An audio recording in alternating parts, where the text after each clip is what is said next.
چوہا اگر گھی میں گر جائے تو اس کا کیا حکم ہے؟ آج کی اس روایت میں اسی کو جانیں گے۔ عن میمونۃ رضی اللہ تعالی عنہا ان النبی صلی اللہ علیہ وسلم سئل عن فارۃ سقطت فی سمن۔ حضرت میمونہ رضی اللہ تعالی عنہا سے روایت ہے کہ نبی کریم صلی اللہ علیہ وسلم سے اس چوہے کے بارے میں پوچھا گیا جو گھی میں گر گیا ہو۔ گھی میں گرے ہوئے چوہے کے متعلق آپ صلی اللہ علیہ وسلم سے مسئلہ پوچھا گیا۔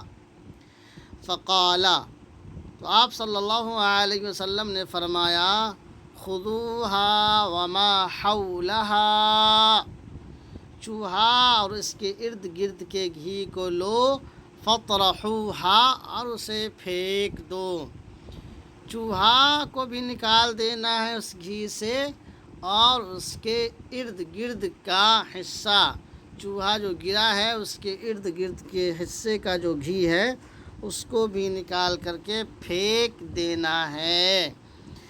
عن میمونۃ رضی اللہ تعالی عنہا ان النبی صلی اللہ علیہ وسلم سئل عن فارۃ سقطت فی سمن فقال خذوها وما حولها فطرحوه، رواہ البخاری۔ یہ حدیث بخاری شریف میں آئی ہے، حدیث نمبر 236 ہے۔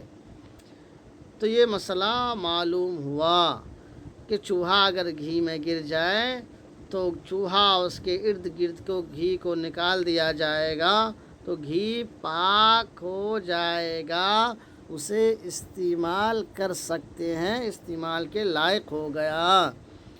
مزید اس طرح کے ویڈیو دیکھنے کے لیے آپ ہمیں یوٹیوب پر OA ندوی کو سبسکرائب کر لیجئے۔ اگر فیس بک پر دیکھ رہے ہیں تو عزیر انظر کو فالو کر لیجئے۔ ویڈیو اچھی لگے تو دوستوں میں شیئر کر دیجئے، اور اس طرح کے مسئلہ جاننے کے لیے آپ ہمارے چینل پر بنے رہیں۔ ویڈیو دیکھنے کے لیے آپ کا شکریہ، بہت بہت شکریہ، دھنیہ واد۔ اللہ حافظ، فی امان اللہ۔ اللہ تعالیٰ آپ کا حامی و مددگار ہو، ہر شر سے اللہ آپ کی حفاظت فرمائے۔